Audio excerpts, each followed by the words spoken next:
नमस्कार दोस्तों, द्रोणाचार्य एकेडमी की करंट अफेयर्स टुडे क्लास में आप सभी का बहुत बहुत स्वागत है। बच्चों, द्रोणाचार्य एकेडमी आप सभी के लिए एक सीरीज़ शुरू कर रही है जिसका नाम है करंट अफेयर्स टुडे। इस सीरीज़ में आपको डेली इम्पॉर्टेंट करंट अफेयर्स प्राप्त होंगे जिनसे आप आने वाली परीक्षाओं में बहुत अच्छा स्कोर कर सकेंगे। तो चलिए हम करंट अफेयर्स टुडे में आगे बढ़ते हैं। आज है 29 मई 2020 और आज के करंट अफेयर्स कुछ इस तरह हैं। लेकिन करंट अफेयर्स पढ़ने से पहले आपको एक विचार के साथ में आगे ले जाऊंगा। ये विचार आपको बहुत मोटिवेट भी करेगा और विचार है असफलता सफलता है यदि हम उससे सीख लें तो। इसका मतलब ये है कि हमें कभी भी असफलता से हार नहीं मानना चाहिए। यदि हमें असफलता प्राप्त होती है तो वो कहीं ना कहीं हमें सफलता तक ले जाने के लिए प्रेरित भी करती है। तो हमेशा ही असफलता को अपनी सीढ़ी माने, ना कि उससे हार की तरह लें। Clear students? तो हमेशा याद रखिएगा, असफलता ही सफलता की पहली सीढ़ी होती है। तो याद रखिए, हमें असफलता से हारना नहीं है बल्कि सफलता की ओर अग्रसर होना है। तो चलिए स्टार्ट करते हैं आज का करंट अफेयर। पहला करंट अफेयर आपकी प्रेजेंट कंडीशन को लेकर ही है। What is the name of Indian navy's indigenously made PPE kit made for enhancing comforts of the health workers? भारतीय नौसेना की स्वदेशी निर्मित पीपीई किट का नाम बताइए जो स्वास्थ्य कर्मचारियों या स्वास्थ्य कार्यकर्ताओं की सुविधाओं को बढ़ाने के लिए बनाई गई है। तो बच्चों, ये एक्चुअली इस समय स्वास्थ्य कर्मचारियों के लिए सबसे बड़ी समस्या ये है कि उन्हें रोगियों को भी देखना है और उसी के साथ साथ उन्हें अपनी भी सुरक्षा करनी है, और इसमें पीपीई किट बहुत ज़्यादा उनकी मदद करती है। लेकिन ये पीपीई किट बहुत ज़्यादा कॉस्टली होती है, इसलिए इंडियन नेवी ने एक स्वदेशी निर्मित पीपीई किट का निर्माण किया और इस पीपीई किट का नाम है नवरक्षक। याद रखिएगा बच्चों, नवरक्षक नाम है इस पीपीई किट का। इसी के साथ ये जो बाकी के चार हैं, मिशन सागर, भरोसा, गरुण और सुकून, ये भी कोरोना वायरस की आज की कंडीशन से रिलेटेड ही हैं, तो हम इनके बारे में भी पढ़ेंगे। तो पहले आप ये याद रखें कि भारतीय नौसेना की स्वदेशी निर्मित पीपीई किट का नाम क्या है? नवरक्षक। ओके स्टूडेंट्स, तो चलिए आगे हम पढ़ते हैं। सबसे पहले हम बात करते हैं मिशन सागर की। तो मिशन सागर क्या है? मिशन सागर भारतीय नेवल शिप यानी Indian naval ship INS Kesari के द्वारा साउदर्न इंडियन ओशियन में जो कंट्रीज़ हैं वहाँ तक फूड आइटम्स और मेडिकल असिस्टेंट टीम को भेजा जा रहा है, और ये सभी इस मिशन सागर स्कीम या मिशन सागर प्रोग्राम के तहत हो रहा है। क्लियर? मतलब कोविड-19 महामारी से निपटने के लिए भारतीय नौसेना के जहाज आईएनएस केसरी द्वारा खाद्य वस्तुओं और चिकित्सा सहायता टीमों को दक्षिण हिंद महासागर के देशों में भेजा जा रहा है। तो याद रखिएगा, मिशन सागर का रिलेशन किससे है? आईएनएस केसरी से, और साथ ही साउदर्न इंडियन ओशियन कंट्रीज से भी है।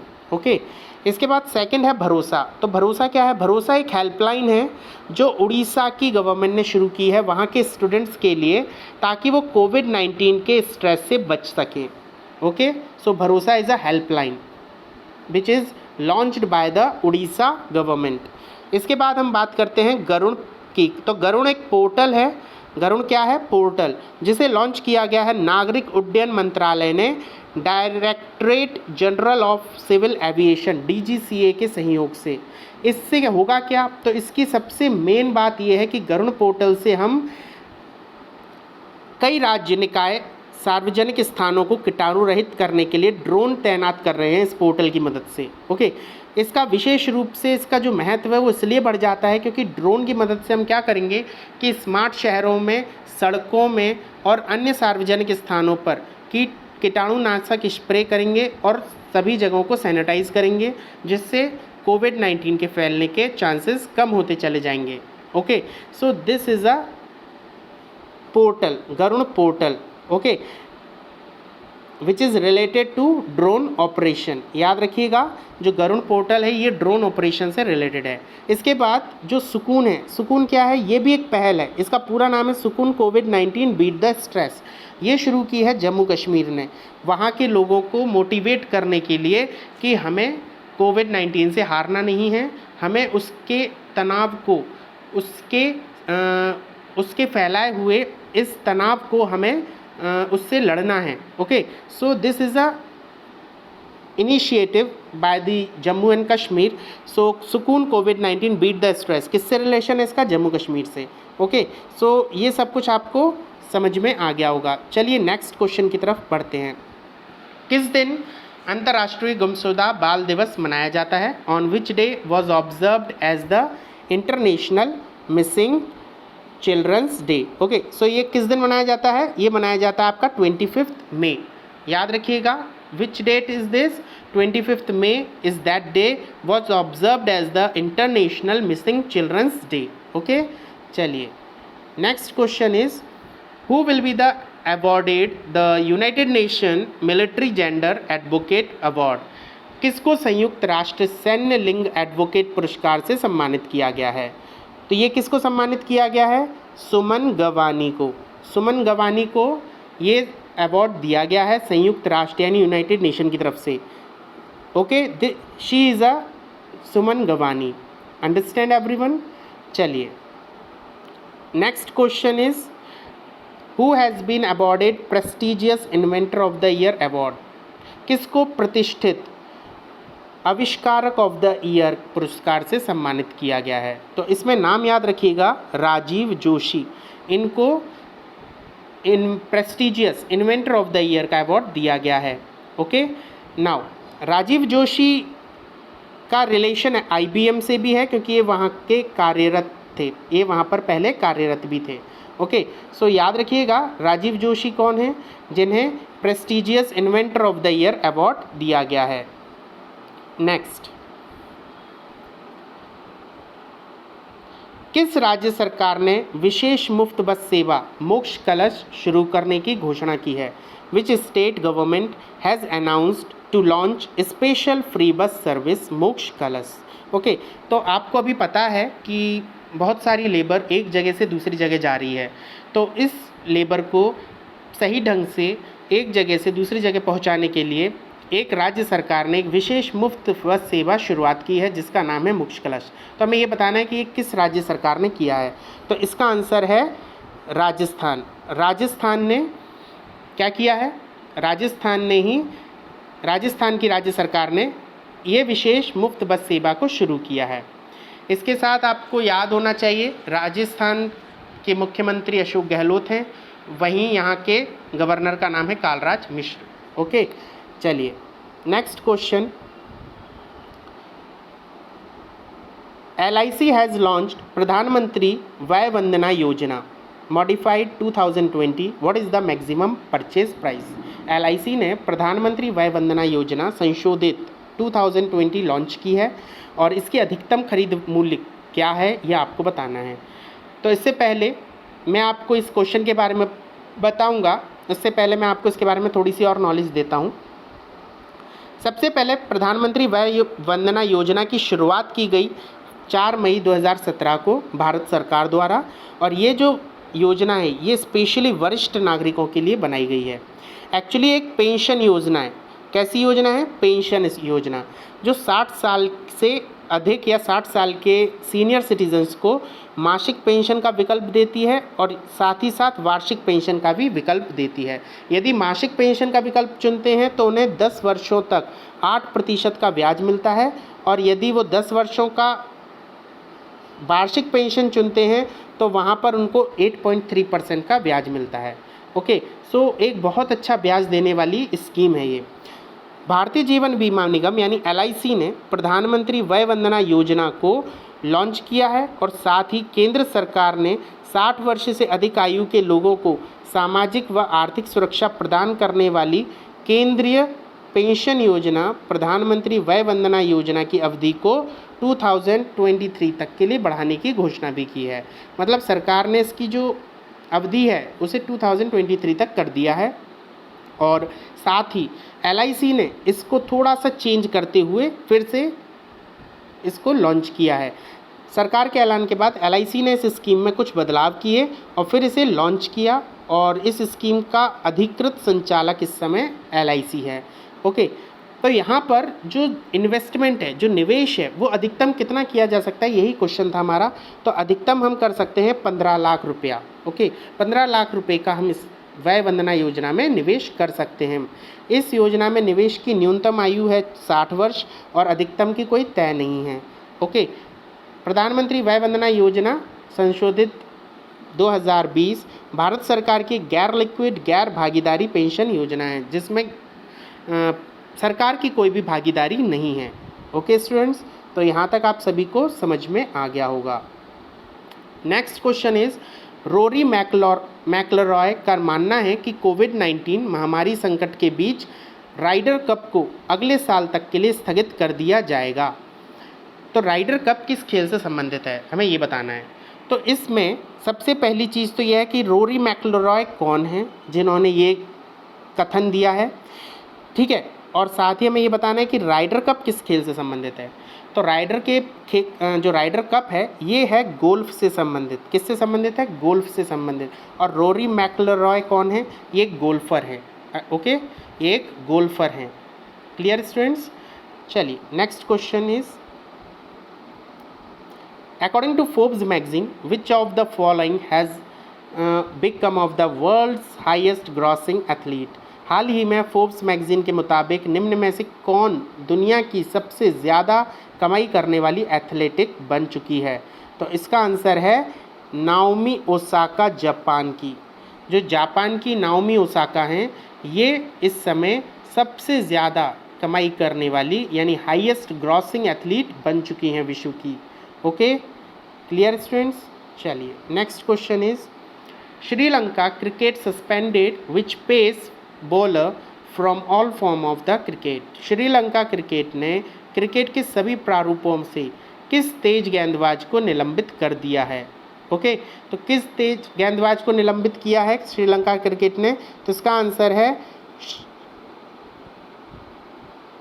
शेहान मधुशंका। याद रखिएगा, Shehan Madushanka he is a cricketer and Sri Lanka cricket suspended him from all form of the cricket. Okay, तो इनको उन्होंने सभी तरह के क्रिकेट के प्रारूपों से उन्होंने इन्हें निलंबित कर दिया है। ये एक तेज गेंदबाज हैं, याद रखिएगा कौन है ये, तेज गेंदबाज।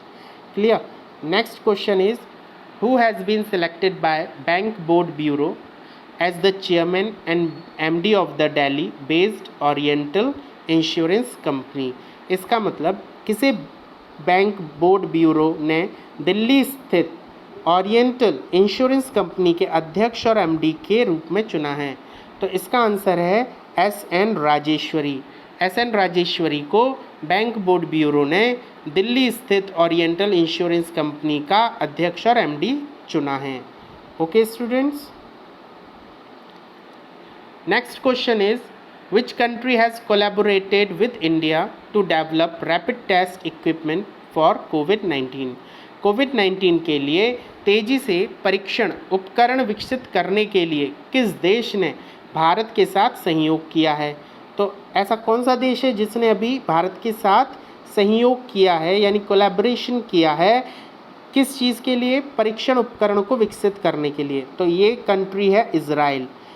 इज़राइल ने अभी हाल ही में भारत के साथ कोविड-19 के लिए तेज़ी से परीक्षण उपकरण विकसित करने के लिए सहयोग यानी कोलैबोरेशन किया है। ओके स्टूडेंट्स, तो इज़राइल के बारे में एक दो चीज़ें हैं जो आपको पता होना चाहिए।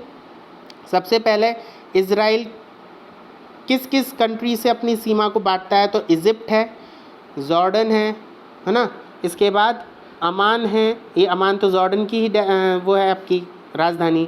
इसके बाद आपकी सीरिया है, लेबनान है ना, तो ये सभी कंट्रीज़ हैं। इसके बाद यहाँ की कैपिटल सिटी है जेरूसलम, जो यहाँ की यानी इज़राइल की कैपिटल भी है। यहाँ की ऑफिशियल लैंग्वेज है Hebrew.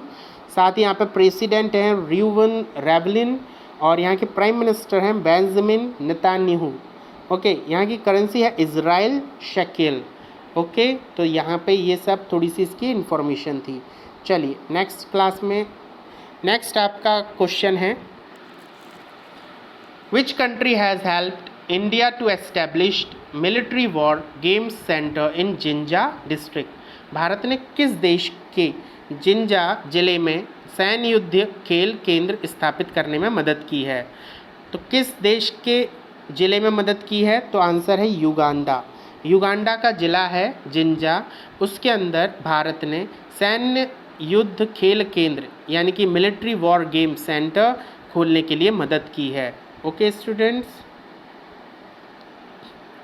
Which state has launched the श्रम सिद्धि स्कीम। किस स्टेट ने अभी हाल ही में श्रम सिद्धि योजना को शुरुआत किया? तो इसमें आंसर आएगा आपका मध्य प्रदेश। मध्य प्रदेश ने अभी हाल ही में लेबर्स यानी श्रमिकों के लिए एक नई स्कीम की शुरुआत की जिसका नाम है Shram Siddhi scheme. Okay students, next question is, on which day was observed as the world thyroid day. Okay, विश्व थायरॉइड दिवस कब मनाया जाता है? तो आंसर है इसका 25 मई। याद रखिएगा 25 May is that day was observed as the World Thyroid Day. Okay, next question. Recently retired Justice A.K. Sikri inaugurated the Center for Dispute Resolution IDRC. Where is the headquarter of the Indian Dispute Resolution Center? हाल ही में retired justice A.K. Sikri ने भारतीय विवाद समाधान केंद्र यानी कि IDRC का शुभारंभ किया है, उद्घाटन किया है। और हमें ये बताना है कि इसका भारतीय विवाद समाधान केंद्र का मुख्यालय कहाँ है। तो पहले तो याद रखिएगा भारतीय विवाद समाधान केंद्र एक इंस्टीट्यूट है जो विवादों को सुलझाता है, डिस्प्यूट्स को सुलझाता है। और इसकी जो सबसे मेन बात है वो ये है, यहाँ पर जो भी वर्किंग होगी वो पेपरलेस होगी, पेपरलेस वर्किंग होगी ओवरऑल। ओके, यहाँ मीडिएशन एवरीथिंग कैसा होगा? ई मीडिएशन होगा, मतलब सब कुछ पेपरलेस होगा। ओके, तो इसका जो मुख्यालय है, ये मुख्यालय कहाँ पर है? न्यू दिल्ली में। याद रखिएगा न्यू दिल्ली में। और इसका इनॉग्रेशन किया है A.K. Sikri, retired justice A.K. Sikri, Arjun Kumar Sikri ने। ओके स्टूडेंट्स, चलिए next question, which state released a first and unique report highlighting its conservation effort to save the plants from extinction.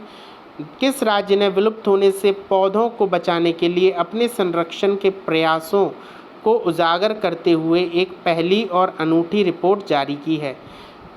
एक ऐसा राज्य जिसने विलुप्त होने वाले पौधों को बचाने के लिए संरक्षण के प्रयासों को उजागर करने के लिए, बताने के लिए एक पहली और अनूठी रिपोर्ट जारी की है। Okay, first and unique report. और ऐसी रिपोर्ट जारी करने वाला राज्य हुआ है उत्तराखंड। उत्तराखंड ने ऐसी रिपोर्ट को जारी किया है। उत्तराखंड में इस समय लगभग 1100 मतलब 1100 करीब दुर्लभ पौधे हैं जो विलुप्त होने से बचाने के लिए अपने संरक्षण प्रयासों को उजागर करने वाली एक अनूठी रिपोर्ट जारी करने वाला उत्तराखंड पहला राज्य बन चुका है। मतलब इन 1100 दुर्लभ पौधों को बचाने के लिए हम क्या कर सकते हैं वो सब कुछ उस रिपोर्ट में उन्होंने मेंशन किया है। साथ ही इस रिपोर्ट में उन्होंने अश्वगंधा, गिलॉय, कालमेघ, चित्रक जैसी जड़ी बूटियों को रखा है जो वर्तमान में कोरोना वायरस का संभावित इलाज खोजने के लिए वैज्ञानिकों के शोध का हिस्सा भी है, इसी संरक्षण कार्यक्रम में शामिल है। ओके स्टूडेंट्स, यहाँ तक समझ में आया सभी को? इसके बाद हम बात करते हैं अगले करंट अफेयर की। In which state is Kangra tea produced. Kangra tea किस राज्य में उत्पादित की जाती है? तो यहाँ आपको समझ में आ रहा होगा, कांगड़ा चाय है तो कांगड़ा में होगी। और कांगड़ा कहाँ है? हिमाचल प्रदेश में। हिमाचल प्रदेश में कांगड़ा चाय का उत्पादन होता है। Clear students? तो चलिए थोड़ा कांगड़ा चाय के बारे में बात करते हैं। कांगड़ा चाय हिमाचल प्रदेश के कांगड़ा ज़िले में उगाई जाती है। साथ ही यह चाय एक चीनी किस्म की चाय है, यानी कि चाइना से ये लाई गई थी, जिसे कैमेलिया साइनेंसिस कहा जाता है। कैमेलिया साइनेंसिस, जिसे पहली बार 1848 में लगाया गया था। इसका जो पौधा है वो पहली बार 1848 में लगाया गया था कांगड़ा में। और 1905 में आए भूकंप और उसके नुकसान ने क्षेत्र में कई कांगड़ा चाय कारखानों को बंद करने के लिए अंग्रेज़ों को मंजूर करवा दिया और बाद में 2012 में इसमें सुधार भी किए गए। ओके स्टूडेंट्स, इसके बाद 2005 में चाय को जीआई टैग मिल गया। जीआई टैग मिला इस चाय को 2005 में। अब जीआई टैग क्या होता है? जीआई टैग को हिंदी में भौगोलिक संकेत कहा जाता है और ये एक ऐसा नाम या प्रतीक होता है जिसे किसी भी कृषि, प्राकृतिक मशीनरी और मिठाई आदि से संबंधित उत्पादों के लिए किसी क्षेत्र विशेष के किसी व्यक्ति पर या व्यक्तियों के समूहों पर या किसी इंस्टीट्यूट या संगठन को ये टैग दिया जाता है। Clear students? मतलब किसी एक क्षेत्र विशेष के किसी एक व्यक्ति को ये टैग मिल सकता है या व्यक्तियों के समूहों को ये टैग मिल सकता है या किसी इंस्टीट्यूट या किसी संगठन को ये टैग मिल सकता है। Clear students? चलिए नेक्स्ट टॉपिक की तरफ चलते हैं। Under which project is Chamba tunnel constructed? Chamba tunnel का निर्माण किस परियोजना के तहत किया गया? तो आंसर है इसका चार धाम प्रोजेक्ट, यानी कि चार धाम संपर्क परियोजना। इसके तहत चंबा टनल का निर्माण किया गया है। इसके अलावा भारतमाला परियोजना और सेतु भारतम, ये भी बहुत इंपॉर्टेंट हैं जिनके बारे में अभी बताता हूँ। लिसन, सबसे पहले हम बात कर लेते हैं इसी चंबा परियोजना की। ओके, सबसे पहले इसको बनाने वाले थे BRO यानी बॉर्डर रोड ऑर्गेनाइजेशन ने ऋषिकेश से धारसू राजमार्ग जो है NH94 पर व्यस्त चंबा शहर के नीचे 440 मीटर लंबी सुरंग का निर्माण किया है। मतलब ये जो सुरंग बनाई गई है ये ऋषिकेश से धारसू राजमार्ग के नीचे बनाई गई है। और NH94 ये कौन सा राजमार्ग है? NH94। Clear students? इसके बाद इसके निर्माण में नवीनतम ऑस्ट्रियाई प्रौद्योगिकी का उपयोग किया गया है। ऑस्ट्रियाई टेक्नोलॉजी का इस्तेमाल यहाँ पर किया गया है। इसके साथ ही इसमें टोटल जो लागत लगी है वो है 12,000 करोड़ रुपए की और तकरीबन 889 किलोमीटर की अनुमानित लंबाई वाली प्रतिष्ठित चार धाम परियोजना के तहत BRO यानी 250 किलोमीटर लंबे राष्ट्रीय राजमार्ग का निर्माण कर रहा है। फिर से देखिए, लगभग 12,000 करोड़ रुपए की लागत एवं तकरीबन 889 किलोमीटर की अनुमानित लंबाई वाली प्रतिष्ठित चार धाम परियोजना के तहत BRO और 250 किलोमीटर लंबे राष्ट्रीय राजमार्ग का निर्माण कर रहा है जो पवित्र तीर्थ स्थल गंगोत्री और बद्रीनाथ की ओर जाएगा। ओके, यहाँ पे जो टोटल लंबाई है वो है 879 यानी 889 किलोमीटर। और इसके अलावा जो गंगोत्री से बद्रीनाथ का जो रास्ता है यहाँ की जो लंबाई है ये है 250 किलोमीटर। ओके स्टूडेंट्स, यहाँ देखिए, यहाँ पर ऋषिकेश से ये चालू हो रही है और ये जसकोट, कंडा, मोरगी से होती हुई चंबा और चंबा से फिर धारसू। ओके, तो ये है आपकी टनल जो यहाँ से बनी है। क्लियर? चंबा से। ओके स्टूडेंट्स, समझ में आया सभी को? चलिए, इसके बाद जो दो और परियोजनाओं के बारे में हमने पीछे पढ़ा था उसके बारे में थोड़ा डिटेल से देख लेते हैं। भारतमाला परियोजना एक राष्ट्रीय राजमार्ग विकास परियोजना है और इसकी स्थापना 31 जुलाई 2015 को की गई थी।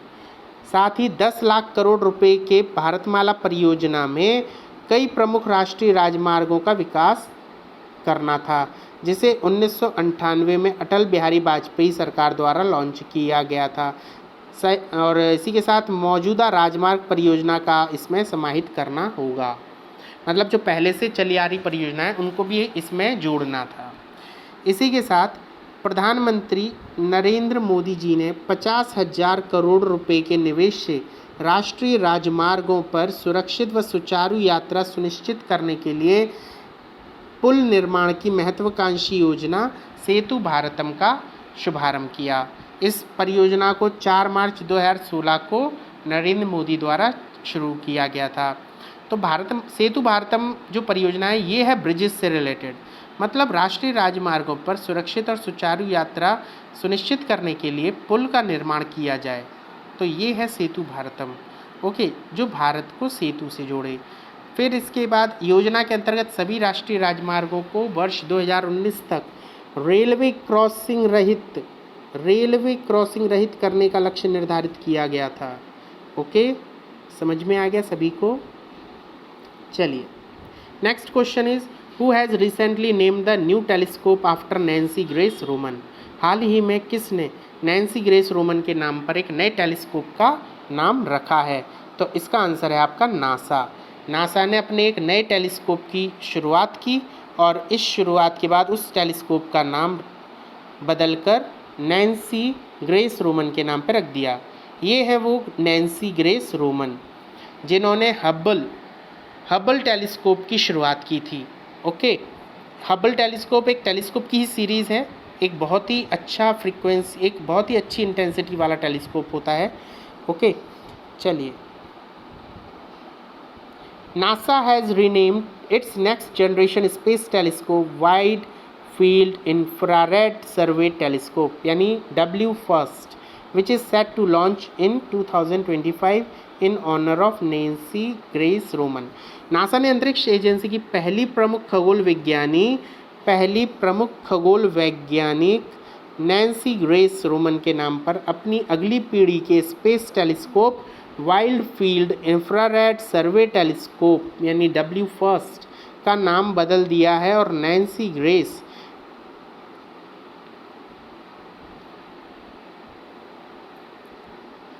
ग्रेस रोमन स्पेस टेलीस्कोप वर्ष 2025 में लॉन्च किया गया था, 2025 में लॉन्च किया जाएगा, सॉरी। यहाँ पर उन्होंने क्या बताया है कि जो नेक्स्ट पीढ़ी का, एक मिनट स्टूडेंट्स, यहाँ उन्होंने क्या बताया है कि नासा ने अंतरिक्ष एजेंसी की पहली प्रमुख खगोल वैज्ञानिक जिनका नाम है नैन्सी ग्रेस रोमन, इनके नाम पर उन्होंने अपनी अगली पीढ़ी के स्पेस टेलीस्कोप जिसका नाम है wide field infrared survey telescope WFIRST, इसका नाम उन्होंने बदलकर नैन्सी ग्रेस के नाम पर रख दिया है और ये नाम Nancy Grace Roman space telescope कर दिया गया है जिसे वर्ष 2025 में लॉन्च किया जाएगा। इसके बाद उन्होंने बताया हबल स्पेस टेलीस्कोप को एक वास्तविकता बनाने का जो श्रेय जाता है वो जाता है नैन्सी ग्रेस रोमन को। ओके, यानी जो टेलीस्कोप की पहली धारणा थी वो इन्हीं की थी और उसको वास्तविकता में लाने में इनका बहुत बड़ा योगदान रहा है। क्लियर? इसके बाद हम बात करते हैं नासा की, जिसने ये नाम दिया। तो नासा की जो शुरुआत है, जो उसका एस्टेब्लिशमेंट है वो हुआ है 29 जुलाई 1958 में। साथ ही इसका जो हेडक्वार्टर है वो है वॉशिंगटन DC यूनाइटेड स्टेट में। वहीं नासा के जो एडमिनिस्ट्रेटर हैं इस समय वो हैं Jim Bridenstine. Okay, Jim Bridenstine. चलिए, next question is recently in which country PK Nair has been made the ambassador of India. हाल ही में पीके नायर को किस देश में भारत का राजदूत बनाया गया है? तो किस देश में भारत का राजदूत बनाया गया है? पीके नायर को बनाया गया है नाइजर का राजदूत बनाया गया है। Okay, so PK Nair has been made the ambassador of India in Niger country. Okay, चलिए थोड़ा सा नाइजर के बारे में हम पता कर लेते हैं। तो नाइजर क्या है? एक लैंडलॉक्ड कंट्री है जो बहुत सारी दूसरे देशों से घिरी हुई है, जिसमें अल्जीरिया है, लीबिया है, चाड है, नाइजीरिया है, बेनिन है, बुर्किना फासो और माली। क्लियर? साथ ही इसकी कैपिटल है नियामे, ऑफिशियल लैंग्वेज है फ्रेंच, प्रेसिडेंट का नाम है महमदो इसाफो। ओके, प्राइम मिनिस्टर है ब्रिगी रफेनी और यहाँ की करेंसी है वेस्ट अफ्रीकन फ्रैंक। ओके, इसके बाद जो उसमें दूसरे ऑप्शंस थे, हमने पीछे पढ़े थे 2 ऑप्शंस, यूएसए और ब्राज़ील। तो मुझे कोई बता सकता है यूएसए और ब्राज़ील के एम्बेसडर ऑफ इंडिया का नाम क्या है? तो देखिए, इंडियाज़ एम्बेसडर टू ब्राज़ील, मतलब ब्राज़ील में भारत का जो राजदूत है वो कौन है? अशोक दास। और India's ambassador to the USA में जो इंडियन एम्बेसडर हैं वो कौन है? तरनजीत सिंह संधू। ओके, सो यहाँ तक आपको ये पढ़ना है। Next question is, who is the head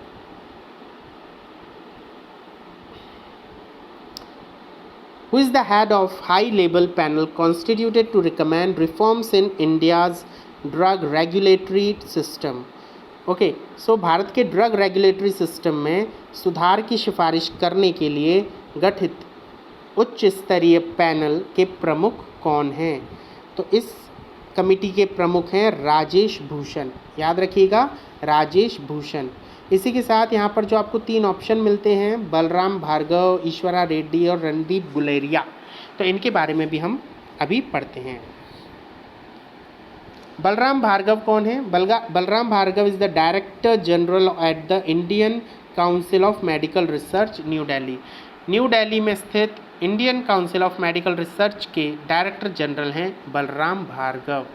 इनके बाद ईश्वरा रेड्डी, तो ये इन्हें गवर्नमेंट ऑफ इंडिया ने पद्म भूषण से अवॉर्डेड किया गया है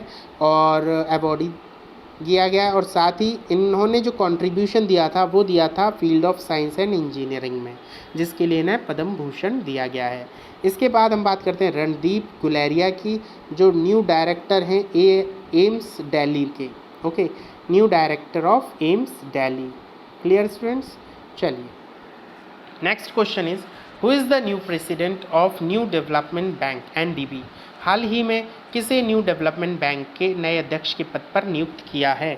तो क्वेश्चन ऑप्शंस हैं केवी कामत, मार्कोस ट्रोइजो, राजेश भूषण या कोई नहीं। तो इसमें से जो मेन आंसर है वो है Marcos Troyjo, Brazil. Okay, Marcos Troyjo Brazil के। ये इस समय नवनिर्मित प्रेसिडेंट बने हैं न्यू डेवलपमेंट बैंक के।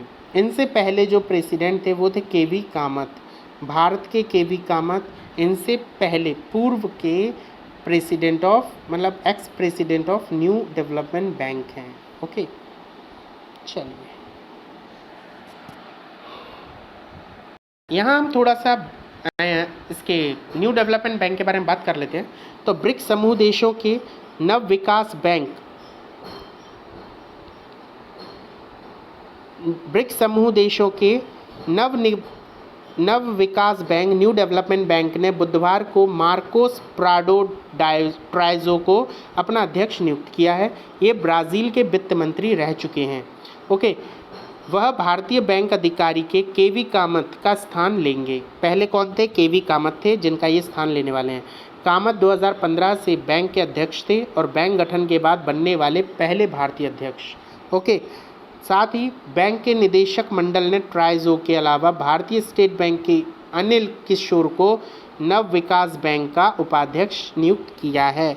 तो याद रखिएगा, प्रेसिडेंट तो बना दिया है किसको? ब्राज़ील के किसको बनाया है बच्चों? मार्कोस ट्राइजो को। और इसी के साथ वाइस प्रेसिडेंट बनाया गया है भारतीय स्टेट बैंक के इंडियन अनिल किशोरा को। ओके, नेक्स्ट क्वेश्चन, ब्रिक्स समूह देशों में भारत के अलावा ब्राज़ील, रूस, चीन और दक्षिण अफ्रीका भी शामिल हैं। तो याद रखिएगा, विकासशील देशों का एक संयोग मंच है और नव विकास बैंक यानी कि न्यू डेवलपमेंट बैंक का जो मुख्यालय है वो है चीन के शंघाई में। ओके, यहाँ जो मुख्यालय है एनडीबी का वो कहाँ है? चीन के शंघाई में। तो आप लोग ये जो नोट्स हैं इनको चाहे तो आप लिख भी सकते हैं, और यदि आप लिखना ना चाहें तो आप इन्हें केवल सुन सकते हैं। यदि आप एक बार में 2 से 3 बार भी यदि इसे सुनेंगे तो आपको most of the current affairs लिखने की ज़रूरत ही नहीं पड़ेगी। ओके स्टूडेंट्स, तो चलिए next question is, which state has given industrial status to support sports recently? हाल ही में किस राज्य ने खेलों को औद्योगिक दर्जा दे दिया है? तो इसका आंसर है मिज़ोरम। मिज़ोरम ने राज्य में खेलों को औद्योगिक दर्जा दे दिया है। क्लियर?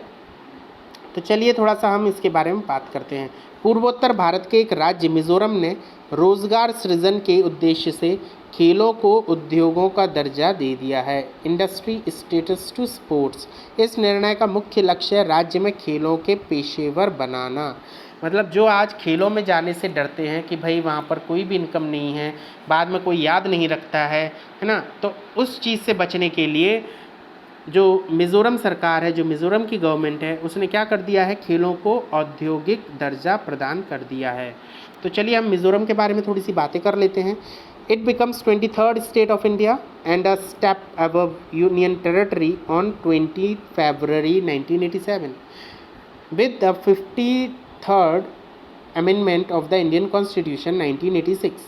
मतलब ये क्या है, ये 23rd स्टेट ऑफ इंडिया है, मतलब भारत की 23वीं राज्य, भारत का 23वां राज्य है, जिसे 20 फरवरी 1987 को यूनियन टेरिटरी से राज्य में बदला गया था। और उस समय जो संशोधन किया गया था वो था 53वां, यानी 53rd संशोधन था, 53rd अमेंडमेंट था, जो 1986 में किया गया था। ओके स्टूडेंट्स, चलिए करंट चीफ मिनिस्टर कौन है यहाँ के, जोरामथंगा।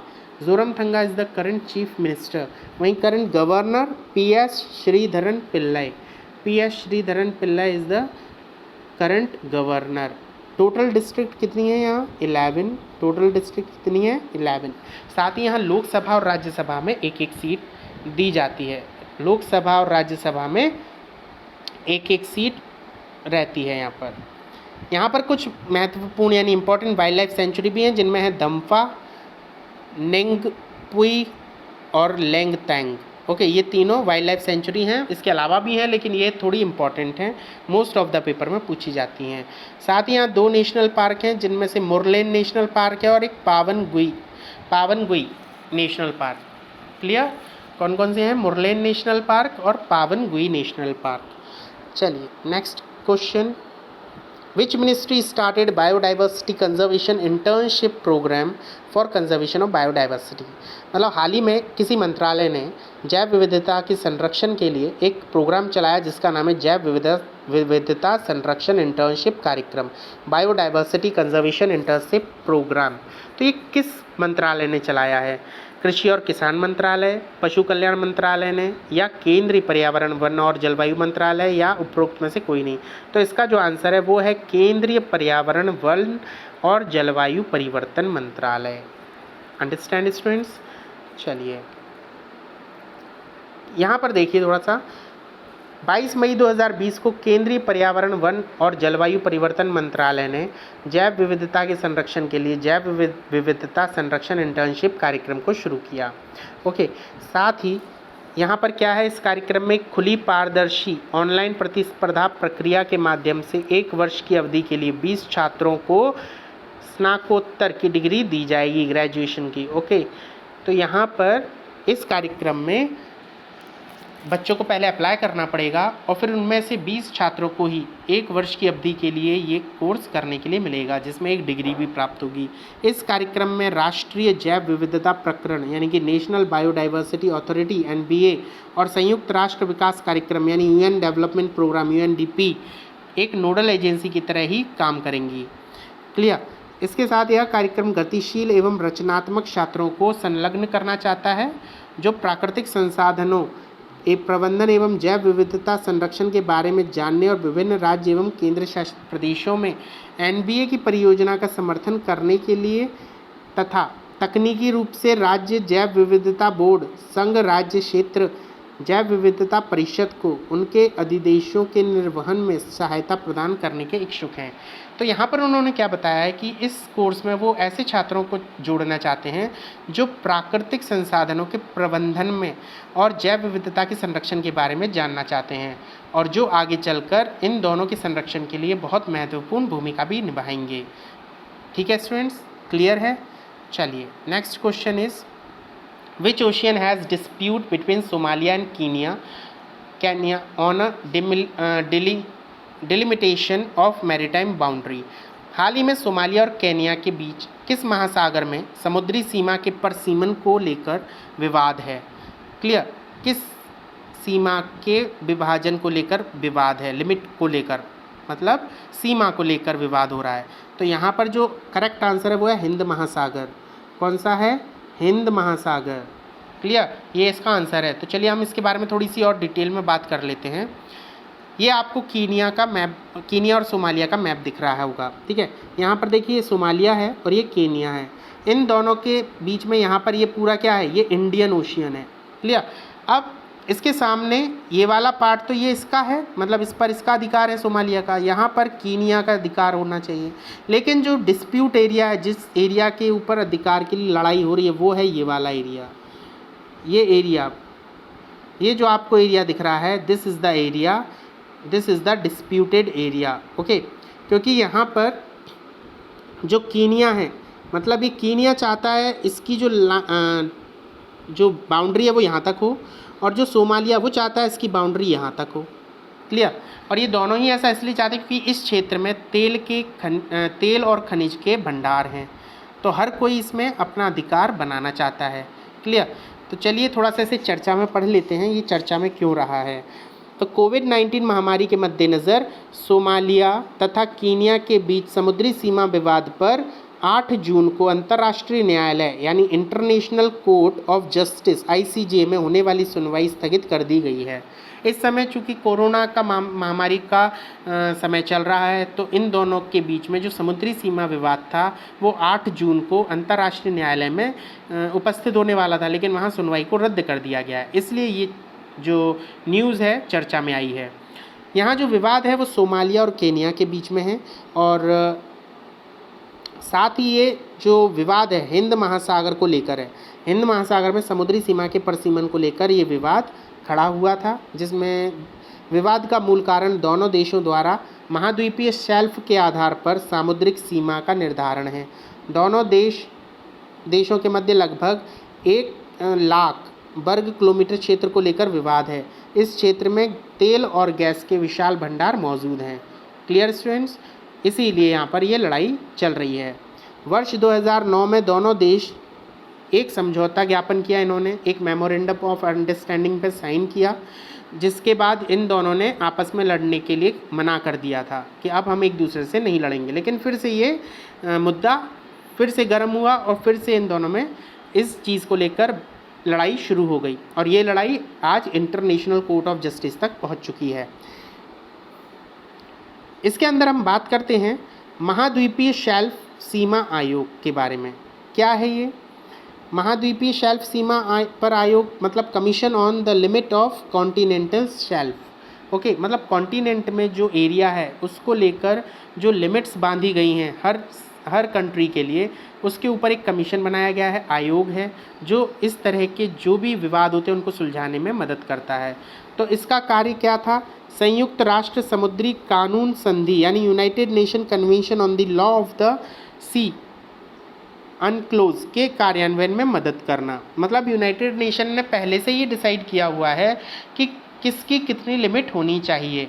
जैसे उन्होंने एक एक्सक्लूसिव इकोनॉमिक जोन को पहले ही उन्होंने आइडेंटिफाई किया, जिसे हिंदी में अनन्य आर्थिक क्षेत्र कहा जाता है, क्योंकि हर कोई अपनी जो उसका जो सीमा है, समुद्री सीमा, वह हर कोई चाहेगा कि उसकी सीमा बढ़ जाए। क्लियर। तो उसके लिए यूनाइटेड नेशन ने पहले ये डिसाइड कर दिया है। क्या डिसाइड किया है? देखिए कि आधार रेखा से 200 नॉटिकल समुद्री मील तक किया जाता है निर्धारण। मतलब जो अनन्य आर्थिक क्षेत्र है, मतलब जैसे हम यदि किसी भी क्षेत्र का बात करते हैं, हम अपने भारत की बात करते हैं, किसी भी क्षेत्र की बात करते हैं, तो एक मिनट, मान लीजिए हम यहाँ पर बात करते हैं सोमालिया की, तो सोमालिया की सीमा से 200 नॉटिकल 200 नॉटिकल की जो दूरी होगी वहाँ तक इस सोमालिया का अधिकार होगा, उसके बाद नहीं होगा।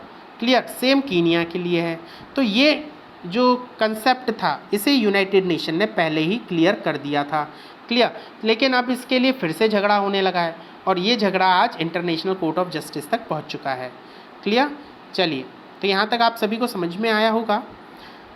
तो आज का जो क्वेश्चन है जो आपको मिलता है वो ये है कि वित्तीय स्थिरता एवं विकास परिषद यानी FSDC के संदर्भ में निम्नलिखित कथनों पर विचार कीजिए। यह एक संवैधानिक निकाय है, यानी स्टैट्यूटरी बॉडी है। साथ ही अब वित्तीय बाजारों पर उच्च स्तरीय समन्वय समिति है, HLCCFM के स्थान पर गठित किया गया था। इस परिषद की अध्यक्षता भारत के प्रधानमंत्री करते हैं। अब आपको आंसर ये देना है कि इन चारों ऑप्शंस में से सही आंसर क्या है। Clear students? तो आपका ये आंसर आप मुझे कमेंट बॉक्स में दे सकते हैं और इसका आंसर हम अपने नेक्स्ट वीडियो में आपको देंगे। तो आई थिंक आप सभी लोग को ये सीरीज़ पसंद आई होगी और यदि आप इसमें थोड़ी सी मेहनत करेंगे तो ये सभी करंट अफेयर्स आपको बहुत जल्दी याद हो जाएंगे। क्लियर? तो if you like this video so please like and subscribe my channel and press the bell button to get my new videos updates. Okay, thank you everyone. Best of luck for your exams.